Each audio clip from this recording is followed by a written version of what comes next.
when I was an atheist debater at first, I was a hideous troll. Um, it was horrendous. I'm sure it was painful for people to have to watch. When I first started debating on Facebook, yeah, and then that bled out into my normal chat, like normal in my timeline or whatever. It was just like debating became a personality defect that I had. It's not because of the atheism either, mind you. I'm not trying to imply that it was because of the atheism. It was, but yeah, but I was excited to have a place where people wanted to debate about religion because nobody really, very few people really wanted to debate about it too much, and then it would just be like me and another personality type, such as myself, butting heads, and it was just an ugly experience. I think probably for the most part. Sure. So I'm guessing you had very strong kind of convictions about being an atheist. What gave you such strong opinions? I guess because I had an experience that I thought was typical of the rest of Christianity, the people I mean, well, Christians, I guess, and I thought that I thought I discovered the truth. When I became an atheist, and but going through atheism was a positive experience, though it was good. I mean, I still feel like somewhat of an atheist in a sense, despite having what would be normally considered a supernatural experience, or several experiences. But I only made the video about the one. I don't know if you saw the second video I made where I went into a little bit more description. I tried to be on the ball, as stay on point, but I tend to ramble off in it because I don't rehearse. So I just kind of, it No, is what neither it do is. I agree. That's the best way to do it. I purposefully didn't watch the video because I want to hear it kind of Hey, firsthand from you it's directly. on there. There's another video about Hmm. it. So Great. So, did you say that you came originally from a Christian background and then became atheist? What kind of yeah, caused that shift? critical thinking, a wave of critical thinking just came over me, and I just started questioning the stories in the Bible, whether they really happened or not, and became able to admit that they didn't really happen. And then I just, kind of, I felt liberated from the bondage of trying to reason out how the stories like Adam and Eve and Noah's Ark actually happened, you know. And it was freeing to be like, hey, man, it didn't happen. But then I went too far with it and got into, well, I guess God doesn't exist. Bible didn't really happen, so God doesn't exist. That was kind of like my attitude, I guess. It was a phase I Which would went make through, but it was a sense. Yeah. necessary phase I went through. Like, I'm not trying to talk bad about anybody who feels the same way at this point in their life, or yeah, Mm. Yeah. Well, I mean, it makes sense. If you've been brought up with the idea of a Christian God, you'd naturally assume, therefore, that if the Christian version of the Bible isn't true, then therefore God doesn't exist. But obviously, you wouldn't take into consideration that a God doesn't necessarily entail a Christian God, because, of course, you've been brought up with that all your life as that being the only God.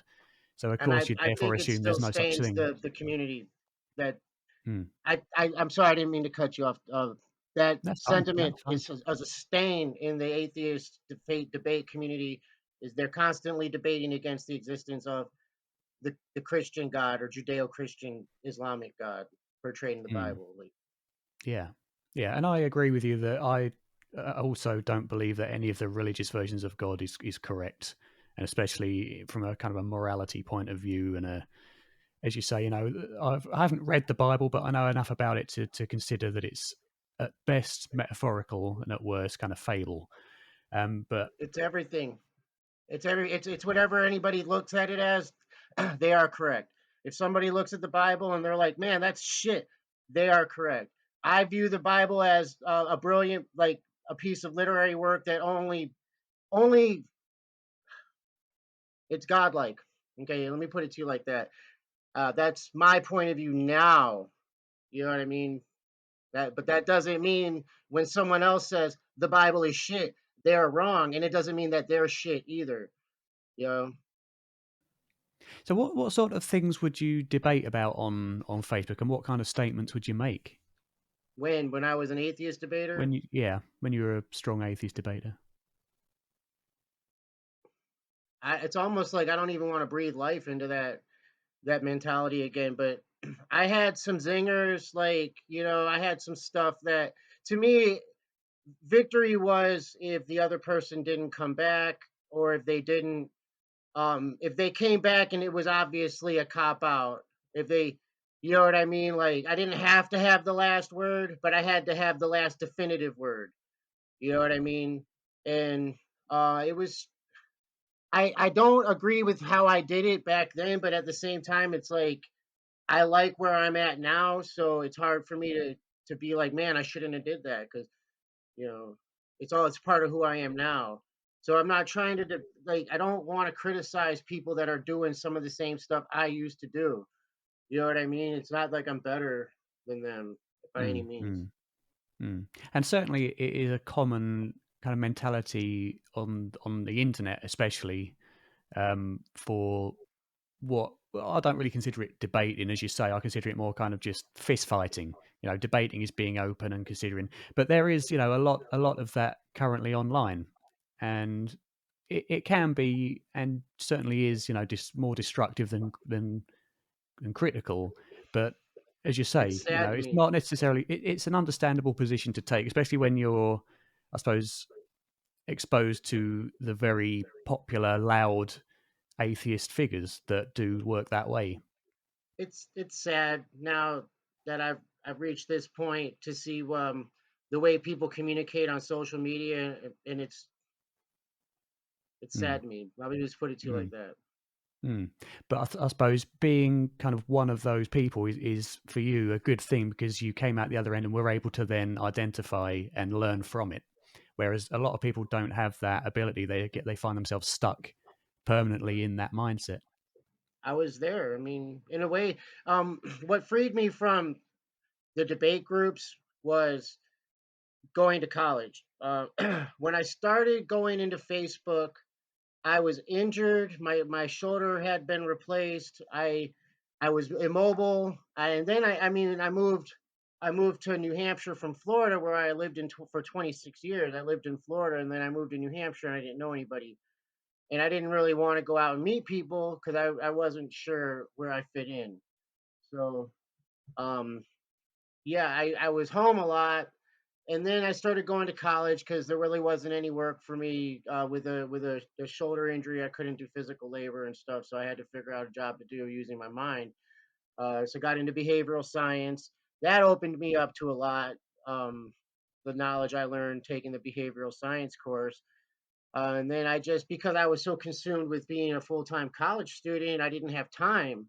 And there was, I started all these groups on Facebook, these debate groups, and there's like one group that was just about science and being an atheist. And other people had to run them, and they ran much better without me because I found I can create really great groups on Facebook, but I just can't run them good. I can just create them, put them off, and then I got to kind of Mm. just be like a participant in the group, kind of. Yeah, yeah. Yeah. And I mean, I'm in a similar kind of position academically because I'm currently doing a bachelor's degree in psychology. That's And bro. one, My. it's, Keep going, bro. Do it. You do that, bro. I Do it. will, I certainly will, and you, of course. And I suppose one thing that you learn in psychology is that you learn how influential it is to feel like you belong to a community. And sometimes, where your critical thought and your openness goes out the window when you are part of a community that is so, I suppose, supportive of your own ideas. And it happens to everybody, and I'm influenced by it as well, and so is the rest of humanity. But I suppose once you start studying and understanding how this psychology works, you can begin to recognize how it affects you, and then you kind of develop away from it into a more expanded state, I suppose. It was difficult for me. It was very hard to deal with the knowledge at first because I was like, wait a minute, we know all about this. Like, I had to go to college, but maybe they taught it in high school and I didn't. I have a GED, and then now I went to college, so I didn't get the whole high school experience. So um, I don't know if they taught things in college. That I mean, in high school that I learned in college. Some of the stuff I learned in high school, I mean, in college, I was like, wow, like, why isn't this common knowledge? Why doesn't everybody just know this? Why isn't this, you know, but as far as why people behave the way they do and why societies behave the way they do, we already know practically everything. Like why things are the way they are, and then but we don't. There's nothing we can do, but we're powerless at the same time. I think we just have to watch the train wreck happen and just kind of idly stand by, like you know what I mean? Because the more I care about things, the more angry I get, I guess. So Yeah, I've had to learn yeah. to just kind of become Buddhist, so to Mm, say, mm. be But I Buddhist mean, instead of just knowing about there's Buddhism.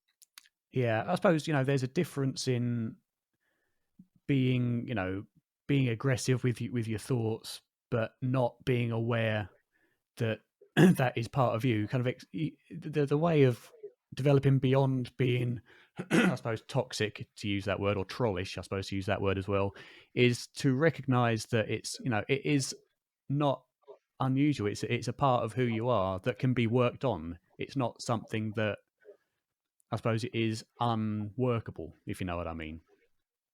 It took a A lot lot of of time for me people, to be able yeah, to use the knowledge I learned and apply it to myself.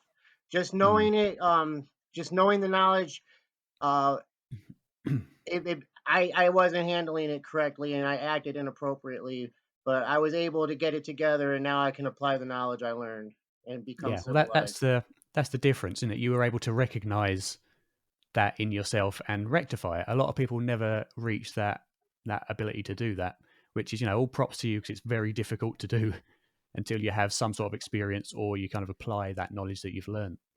Thank you. So, what was the experience you had that led you from, I suppose, hardcore, you'd call hardcore atheism, to more of an open idea about God? It was before my experience, my first supernaturally themed natural experience happened. I becoming enlightened from the knowledge I learned in school, pretty much. I was able to look at everything and the way things were going on Facebook, and I started wording things differently in my debates, and I stopped viewing the opponent in the debate groups as an opponent because it's really not As the debates. They're enemy, not yeah. actual debates. Yeah, it's just people just going in there and arguing and fighting, like you said. So you know, yeah, there was a lot of stages I went through where I started when people would want to debate. I would be like, okay, let's set up the rules, and then they would not be able to do the debate. They couldn't debate in an actual debate form. All they could do was whatever their gimmick was. So I would diffuse that by establishing guidelines for how the interaction was going to occur. I started doing stuff like that. Um, I just started being able to explain why certain sources weren't up to the standards that I had set for myself. It's like in creation science groups. I would explain to them. Sometimes I would go in and look, and I would figure out, I would determine where the fallacies were in their literature. But I could also explain to them how it's not a source that you would use in a debate because it's so biased. And I would be able to explain things like that. And I just became more civilized in how I interacted with people in the debate groups, you know. And it's being able to diffuse trolls by actually establishing debate guidelines was awesome. And I figured out questions to ask that created so much cognitive dissonance that the people couldn't respond. And it wasn't a thing where I just tried to outlast them. I could quickly defuse whatever it was they were trying to do. And so I didn't have to give up a lot of my time and energy into playing around with these Yeah, people. yeah, Yeah, I became that's more the way. civilized in that respect. But then I also started being like, hey, maybe I don't know about abiogenesis. Maybe there was a God. I'd start using their own arguments. I'd say, hey, was I there? Because the atheist position would be like, abiogenesis happened naturally, and I know for a fact because the Bible is wrong or something. That's kind of a straw man caricature of an atheist argument, I admit. But, for conversation's sake, that's kind of like how some atheists go into it. So the creationists would assume that would be my position, and they would, I say I must think life came from a rock. And I'd say, hey, I don't know where life came from. Was I there? I'd ask them if I was there. Um, and then I would say, I just don't agree with the God of the Bible. I don't agree that things happened the way the Bible says it did. Let's debate about that. And then they'd be like, "But you must think everything came from nothing." And I'd be like, "No, maybe a God did create everything. I don't know. Was I there when the Big Bang happened? Let's talk about the I Bible." found, yeah, You know what I mean? I'd always shift. I Okay, let's know. just focus on the evidence for the supernatural events in the Bible, and then they can't. They're just, you Mm. just want to sin. You know what I mean? Then they just come at arguments. Yeah, They fall apart. the problem with using the Bible, I find as a source, is it seems to be very circularly referencing. You know, so it's true because it was written by the Bible, and the Bible we know was written by God. Well, how do we know it? Well, because it's in the Bible. You know, and it's difficult to reconcile as an actual source. But I found very similar presuppositions myself. I mean, when I was very, very early on, before I had Seeking Eye and all that, I was asking questions on things like Yahoo Answers. Things like, you know, what do you think about the evidence for survival of consciousness after physical death in near death experiences and whatever? And I was posting it on the science forums on Yahoo Answers, and they were coming back saying, this is a religious question. You know, anything about life after death or the Bible or whatever, go put it into the religious, not the science. And I'm saying, well, no, it's not. I'm not religious. It's a scientific question because it's science behind it. And they were saying, no, there's no such thing as a god or a. And I'm saying, no, I'm not saying there is. I'm asking about this, and that they automatically assume that I must be religious because I believe in a survival of consciousness after death, which I'm not. And I think a lot of when you give an argument for something, there's always going to be baggage behind it and assumptions behind what you must believe as a result of believing one thing. You know, believing in an afterlife isn't mutually exclusive of believing in a god, for instance, but it's assumed that it must be. I fell into that trap too after my supernaturally themed. You know what? I sound like a gimmick. Like, I don't know how else to say it. The experience. I'm not trying to create a gimmick. Whatever it was that happened, that one significant moment seemed supernatural, but it had to have a natural explanation because I experienced it in real time. You know what I mean? So that I don't know what to say. The experience afterwards, I assumed there must be an afterlife. I assumed, and I remember I felt so inauthentic. I was at one of my friends. My friend passed away, and we were observing his birthday, and I was at a family gathering of his, and I was telling his dad, like, "Hey, this was after my experience, so I'm full on like, there's got to be a God type, thing," and I'm like, "Hey, I don't know for sure, but I'm fairly certain there's an afterlife, and I can't see why God would want to punish him." And I mean, I remember, but like he was like an atheist, and he was sad that his son was gone. I felt like I wanted to transfer some hope that I had into him, but it felt so off, like I didn't know for sure there was an afterlife, so I felt kind of like I was selling this guy a dream in a way, but at the same time I really wanted him to feel better, because he, Yeah, it's a difficult yeah. thing to balance, isn't it? Should I be 100% honest or should I be And sympathetic? You know, you I got to don't balance it. know. I know that I have my experience, but the experience only opened my imagination up to what could possibly be what we would consider an afterlife.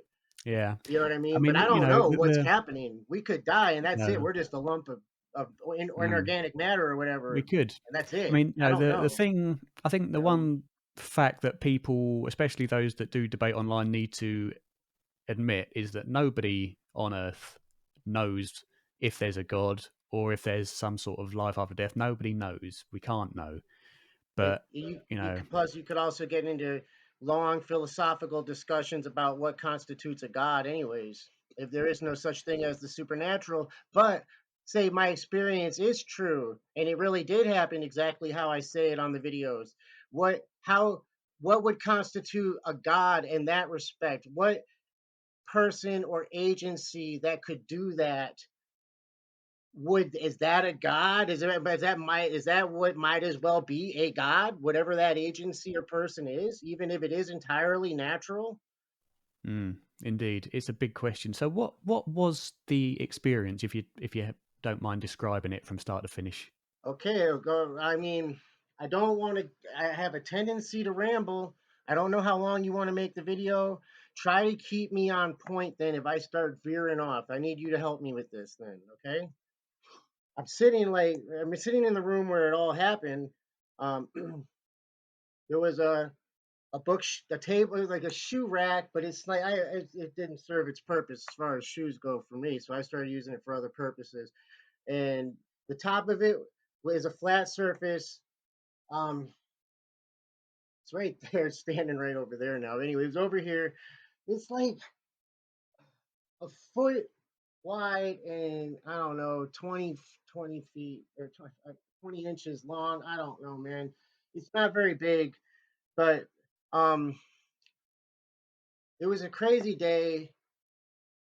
I did some illicit substances. I don't want to get into names of drugs and all that because I don't want that to become the focus of it. But I was partying on some stuff. Probably like half of the country's partied off of it before.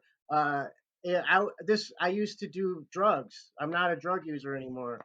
But yeah, that part of my daily life, was using some form of drug, whether it was just weed, alcohol, whatever. And I wasn't in the recovery community at this point. I had removed myself from the AA, meetings, cliques, and all that. I was like by myself. We can go into all that later. All right. So I did get high earlier that day, but I wasn't high when this happened. But I love it how I got high that day and when the before because it just seems like there's so many details that anybody could use and be like, okay, this is this and just dismiss whatever the story is based on the details alone, the circumstances. But I like that because I want to get those people out of the way. Not that they don't serve a purpose. I need people to question everything and all that. But then at the end, this is for people that can benefit from a story like mine, I guess. So, all right. All right. So I'm laying on the couch that was directly in front of where I'm at now. And I'm just kind of laying there, like trying to take it all in, you know, what's going on in my life. Because it was just, man, hey, whether this experience was from God or not, this I'm about to tell you, it saved me from where I was at that moment in time. Let me tell you that. But so I'm just like staring, and for some, I noticed there's something different about a column of air, you know, and it's different. It looked like kind of like picture the heat rising off of burgers out on a grill in the summer, and the light looks different because the light shining through it is bent, so it's all wavy. Yeah, so except this was more like that, except in slow motion and kind of just right, kind of like a column, like quarter of my not maybe not right in the center of it. Maybe I think maybe a little off to the side of the center of the shoe rack. So I I I, I stand up and I'm just like I zero in on it and it's not a mirage, so like it's really there. You know what I mean? I can see from all different angles. It's there. A mirage would disappear. You know. So I put my hand through it and it was cold. It was like, and it was I felt this energy earlier that day too. Like I walked into it and it was in the corner by the apartment and I was like, what the f- that? I didn't know what it was. And and then because it was different, I had to like let the moment happen and I knew there was something weird was going on, but I just had to kind of let it happen. And so I found something light enough that I could tap towards it to see if it tapped it back. Because I just wanted to know what this energy was. So, I mean, if it had the power to do that. So I found a little box, and it was very small, like a very light box, like really small and light. It could fit in the palm of your hand. And I tapped it towards the column of air, and then the column of air tapped it back, and then kind of the column of air, like it might have stayed there, but for all intents, for all whatever, from my recollection, it disappeared, and I just kind of like I don't know how long this period of time like lasted. This little moment of introspection or reflection or whatever. I thought to myself, this must be a ghost, and then because that's something I would expect a ghost to do, like this, and I thought that I have a new detail of my life to add to like my worldview, which wasn't an atheistic worldview because I based my worldview on critical thinking and intellectual honesty and scientific literacy. But I was an atheist. Like I made sure that everyone knew like I wasn't agnostic because I didn't believe in the God of the Bible. There might be a God. That was my idea. There might be something out there and we just don't know about it, but I doubt that it cared about us and all that. I remember I used to say that because that's what I believed. But anyway, so I thought, well, how do I fit this in with my atheistic like worldview? That gods or that ghosts exist. And then it was like, wait a minute now, if ghosts exist, that means like the supernatural is real. Because that just seems to make sense. Like atheists have questioned me, like, "Hey, just because you think ghosts exist, why does that mean the supernatural is real?" And it's like, I don't. Come on. I'd hope these people think they're helping me, and not just wasting my time or wasting their time trying to look smart by asking questions like that. But yeah, So, anyways, I assumed, okay, well, at this point, it's a good guess that the supernatural is real. And then it was like, oh wait, that means that God exists. Like, and then it was like, wait a minute. And then it wasn't in my mind. Like, I didn't, at this point, once I realized like God exists or that I thought God exists, um, it was like everything changed. Okay. It wasn't like normal reality, like where me and you are sitting in here talking in right now.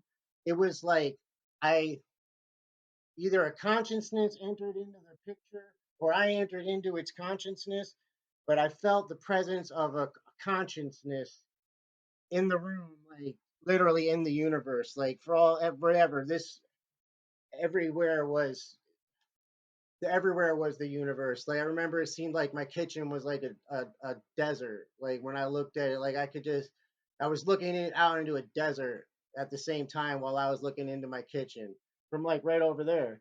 And then I felt like the best way I already described it on the video of the first video I made. It was like energy, a life. My life giving force was just taken from my body, just and I was just left with nothing but myself. Everything good about me was gone. Everything I thought was good about me was gone. It was just me, and I was like, oh no, I was wrong about God because this has to be God. Like this physical. There was other physical sensations. Like I um felt holes or some pegs shoot up into my feet. Like I'm like, what the hell? And then I was walking around and it really felt like I was on high heels or something. And I'm feeling the bottom of my feet and they're normal. But it was like I was standing up, like, and every step I took felt weird. Every step I took felt weird, man. And things were happening. And I don't it's hard to I didn't think to write anything down, of course. Like everything I was just like I remember I laid down and I would be like, okay, everything is normal. Everything's fine. And then I'd get up and be like, and then it would be like, no, God exists. And it was, all these things played out. Like for a while, I felt like I was stuck in my kitchen and my sister was there, but she really wasn't. And she was walking around and talking to my dad and they didn't notice me there. And I was like, wow, this must be like a version of hell. And then, um, for a minute, like one version of what hell could be like. And I didn't know there was a show on at the time called Lucifer, or there is a show called. I've never watched an episode of the show, but I talked to my mental health counselor about this experience, believe it or not. That was like, I made sure to talk about this, guys. People that be like, hey, you should check out. If everyone's wondering, I did. I talked, this is all on paper somewhere at the mental health center. Like, this is all documented. I got her opinion, drug induced hallucination. She believes me, but still, on paper, it has to be classified as that. Yeah. Well, there you go. Yeah, I Whatever. mean, I'm currently training as a cognitive behavioral therapist, so I, get the idea that yes, you have to mark these down. But I also know that there's been enough of these experiences with drug induced, with drug induction, and with people who have never touched drugs in their lives, especially the experience of being one with everything and being connected, and the experience of having other consciousnesses is in the vicinity. That it's common. It does happen. Well, not common, but it does happen. I know that there are a lot of experiences.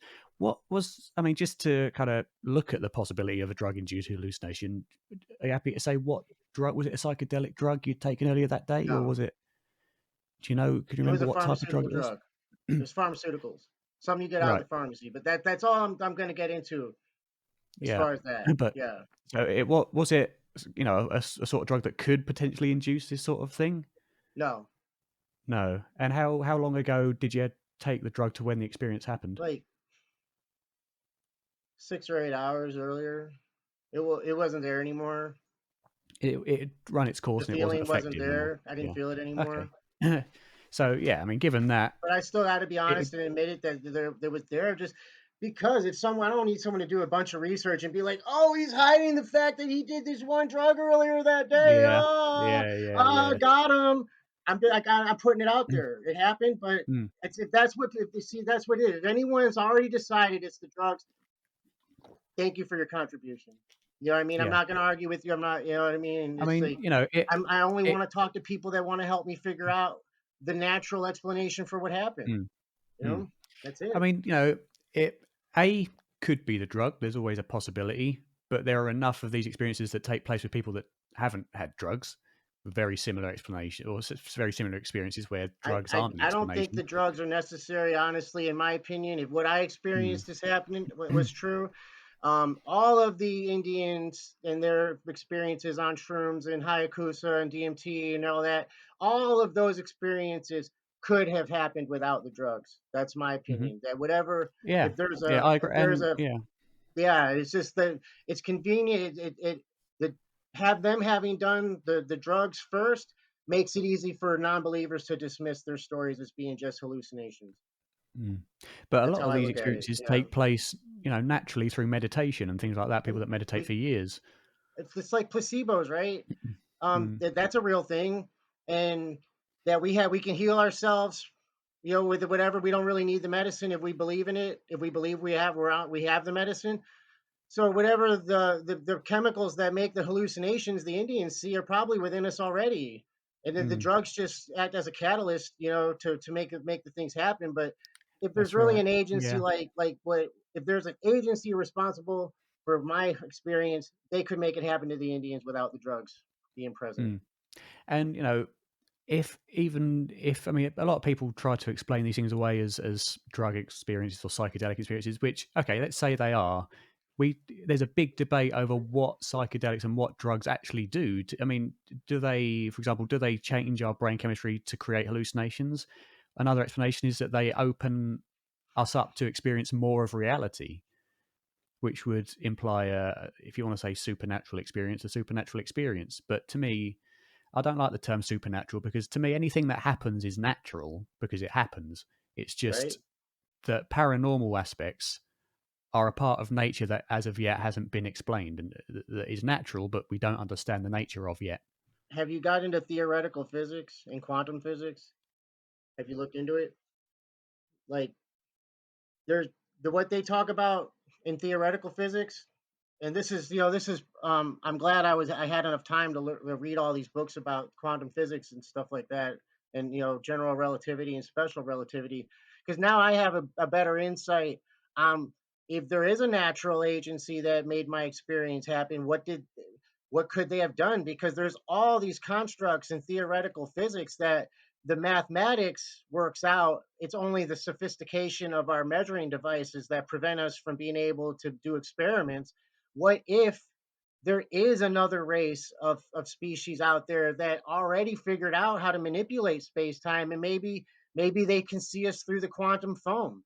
Hey man, who knows? Maybe they can go up in our brain and manipulate shit through the quantum foam. What are we're so limited by what we've discovered on Earth. You know what I mean? But hey, then the theoretical physics has math, and math is the highest form of logic. So if it works out Mm. mathematically, hey, man. Yeah, and I mean, there are hypotheses now of multiple, dimensions of reality that are immeasurable at the moment. So there's no reason to suggest that, or there's no reason to ignore the possibility that these entities, these ghosts, if you want to call them that or whatever, are able to kind of phase through from a fourth dimension into the third dimension in some way. We don't know. It's all theoretical, as you say, at this point. But to The fourth dismiss it dimension of is time. ridiculous. Yeah, That's how I look yeah. at the as far as four dimensions. The time is the fourth dimension, and hey man, you time changes depending on gravity. Like the properties of time change. These beings could, man, their time travel happens, like on rockets and stuff, when they use the rocket, the speed they travel, and then out into space, and then the speed that they travel back, they're actually traveling into like our future now. It's you If you don't understand what I'm talking about, it's good to get into Einstein's discoveries in physics and what he was able to discover, because that gives us a lot of insight on what if there are a special, like a highly intelligent race of alien beings out there, what they could be doing, what they actually could be doing. You know, Mm, something mm. interesting, and it expands your Yeah, imagination, so it can't be bad. it does, especially during these sort of times when UFO sightings and things like that are taken a lot more seriously. Don't get me started on Yeah. UFOs. Well, I mean, I think it's difficult to say that um, if aliens are visiting us, they're coming from kind of this dimension, this universe, over the amount, the distances that they'd have to travel and the time they'd have to set off and things like that. I can completely understand if you're talking about interdimensional things or wormholes or something like that, where they, or maybe they have invented some kind of quantum entanglement based technology where they can instantly transport from one location to another.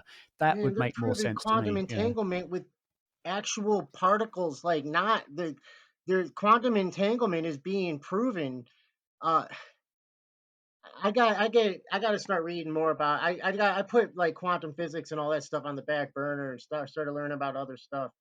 But I still get notifications in my Google feed, from for news, and they're making all these groundbreaking advancements in quantum physics, and yeah, they're using like not just small quantum particles, molecules and compounds, like buckyballs, and they're proving quantum entanglement and stuff like that with larger forms of matter, you know, where quantum effects shouldn't be taking place anymore. You know, Yeah, so certainly there is the possibility that technology could develop from that to allow, multiple light year distance in instant travel and things like that. If oh you have, my if there effing is some god, sort man! of race, yeah, if there is some sort of race in some other dimension or in some other location that has developed to the point of utilizing such technology, there's no I reason don't to know suggest what's that they worse, wouldn't if be it's able to that or visit if us. it's just the FBI messing with me. I mean, you know what I mean? Like, I've tried to take into account all these different possible explanations. What if it's just like some kids that are like, they figured out how to go in my conscience and like, let's make them think he had a supernatural experience, bro. This ought to be Mm. funny. Look at this. You know what I mean? And they're watching me on Yeah. Atheist, like, I mean, on Facebook, like, look at the doofus. Like, you know what I mean? Like, what if it's, Well, I mean, regardless, if even if it is that, that still would be considered supernatural and would suggest that there's more to consciousness than we understand. Because nobody should be able to enter your consciousness through materialistic ideas. But I mean, with the all the UFOs and things, it could be the government just messing around with things, but they seem to. It seems to not be that, but you can't obviously say it's not. But I I don't think know. just with my own research into consciousness and the nature of things, I would be more than happy to grant that extraterrestrial life could visit us in some way through one of these technologies. I mean, there's We no got to be doubt that careful what we extraterrestrial wish life for, exists. man. Yeah. We really do. I'm telling you. And I think whatever it is, if there's somebody out there that made that experience happen, they could make it happen for anyone. And my best advice to everybody is to be as likable as possible. You don't want this agency to not like you. I get that feeling, like if they could do what they did to me, they could do it to anybody. They could see anything, they know everything, and just make yourself as likable as possible. Hey, and just in case they're real, and what's the worst thing that could happen is you're a likable person. I mean, you know, Mm. So do you think that that's what your experience was? Do you think it was facilitated by some sort of being that came into you, or do you think it was, or you just don't know?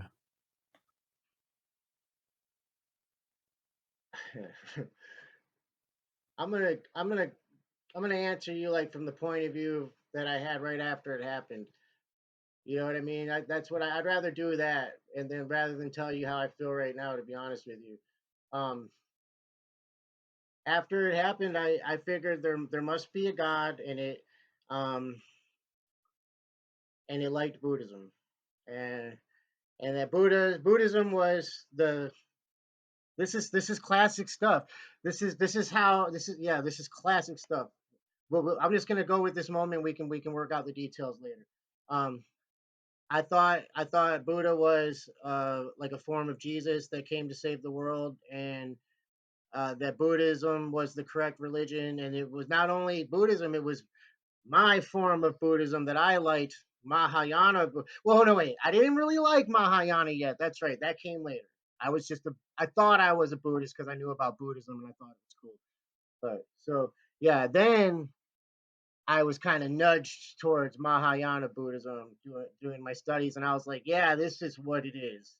And Brahma is the creator of the universe, and then I had all these ideas, and it was like, yeah, Brahma is the creator of the universe. Buddha is his disciple or whatever, the messenger figure. That's the real one. Jesus, obviously, that story didn't happen. That's Bible's a bunch of nonsense. Uh, you know what I mean? I was like, yeah, man, Buddhism. Who thought? And then I went with that, and that was there. Yeah, that was just one part of the journey, though. That was just there were people there that can attest. I wrote stuff down during. I made sure to write down all kinds of stuff. And yeah, that was a stage I went through, was believing that Brahma was the creator of, not Brahma from the Hindus, not Brahmin, Brahma from Mahayana Buddhism, where he just kind of the story goes, Brahma just compelled Buddha to spread the message of Buddhism. That's all he did. And I was like, yeah, right, Brahma, you created the universe. You just don't want to take credit for it because you don't want all that fighting to happen like with the Hindus. Like I was like, the Hindus were they tried. Brahmin was tried to create a religion that was going to unite everyone, and they ended up just it all became a mess because of the caste system. You know what I mean? So then Brahmin was like, all right, well, I guess I messed up with Hinduism, but I'm going to create Buddhism to save Hinduism, and I'm going to be Brahma. I'm not going to be Brahmin. I'm going to be Brahma. And I'm just going to take credit for sending Buddha out there to send Buddhism because I don't want anyone arguing over who created the universe. F that.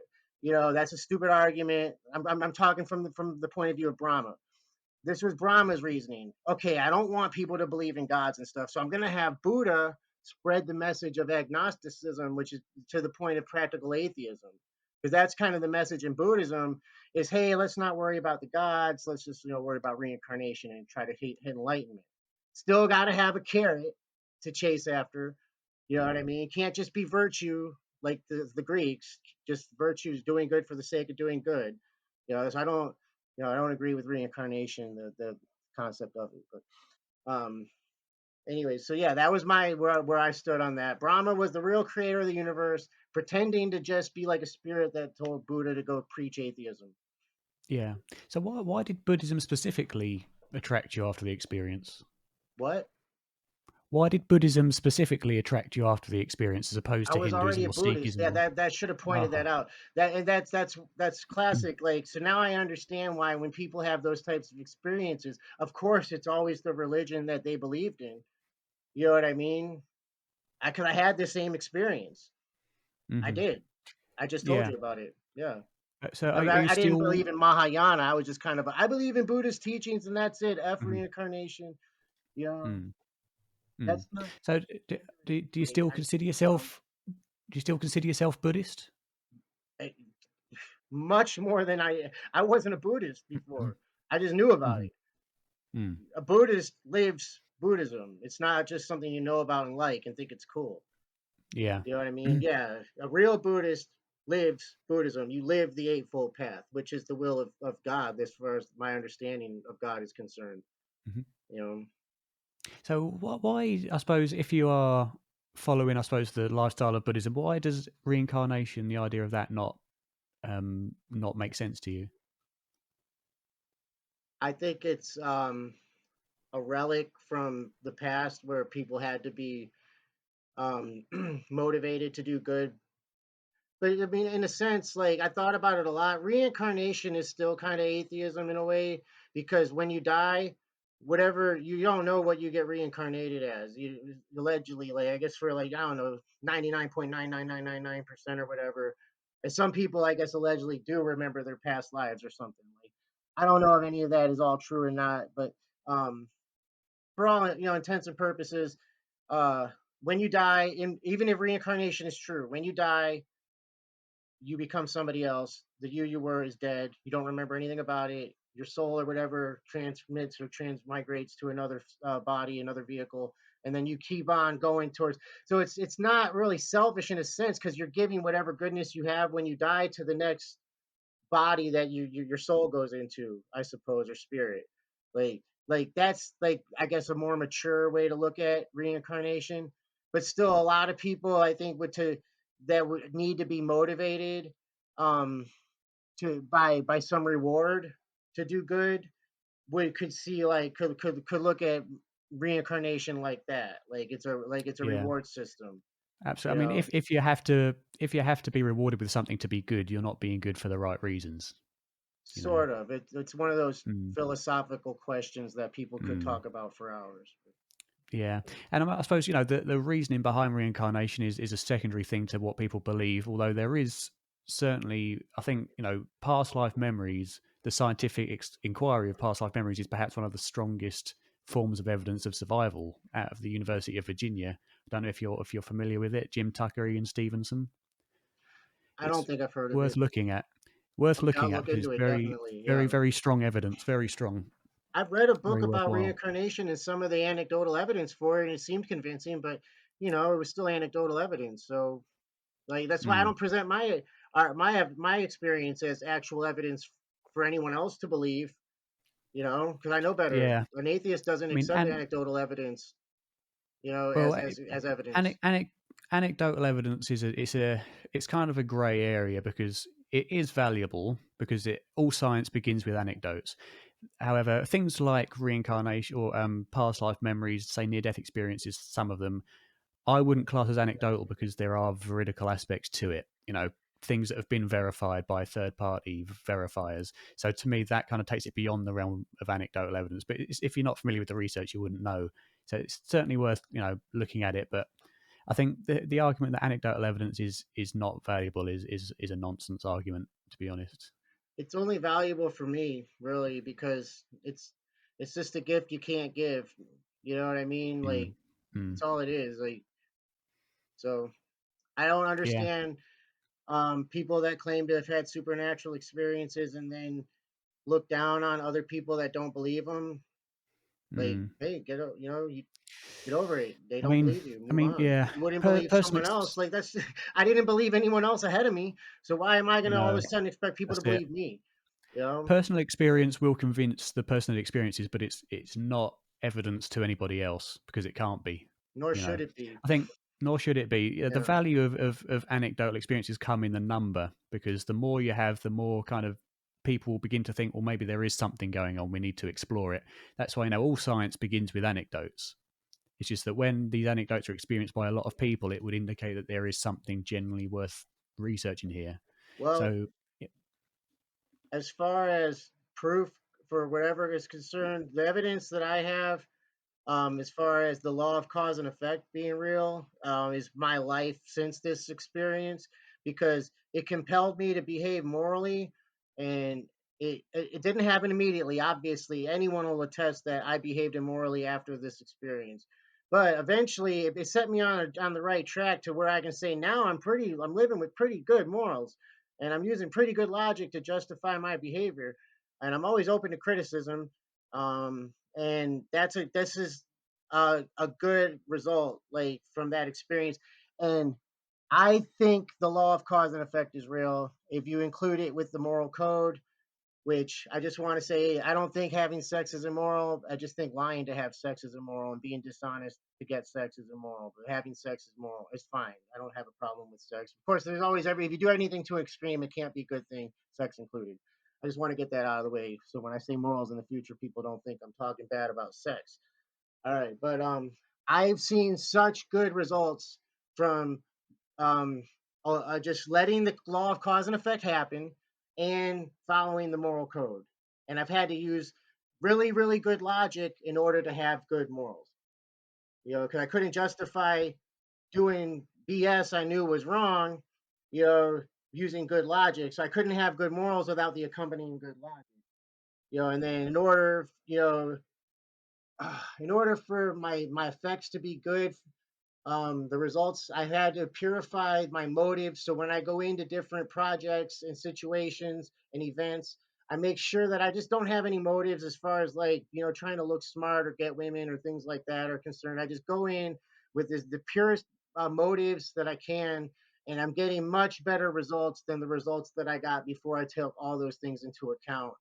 So I think instead of worrying about whether gods are real or Jesus died for 3 days and came back in a literal fashion, I really think it's more we should focus more about, is the law of cause and effect real, and is the law of cause and effect following the moral code, is that going to yield positive results in our lives?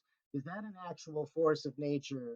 And letting the law of cause and effect means not interfering with the natural flow of things, the natural flow of nature, not trying to make things happen, just kind of letting things play out, and then you know letting the reason happen, so to speak. Yeah. As they say, everything happens for a reason. That's something I believe. And sometimes we mess up that we don't get the actual reason because we try to make something happen, and then the beauty reason that could have happened is diminished. So we don't let the reason happen for whatever. Like they say, things happen for a reason. Sometimes the reason happens after the thing happens. Like we think that, oh, something happened, there must have been a reason that preceded the thing from happening. What I've found is that the reason happens after the thing, as long as we just chill and just let it happen. And that's where being a Buddhist has benefited me the most. Now, if I can finally be a Buddhist, I'm eliminating my wants, I'm eliminating my not wants. I'm just letting things happen and just trying to not interfere with the law of cause and effect. And I'm seeing very, very good results.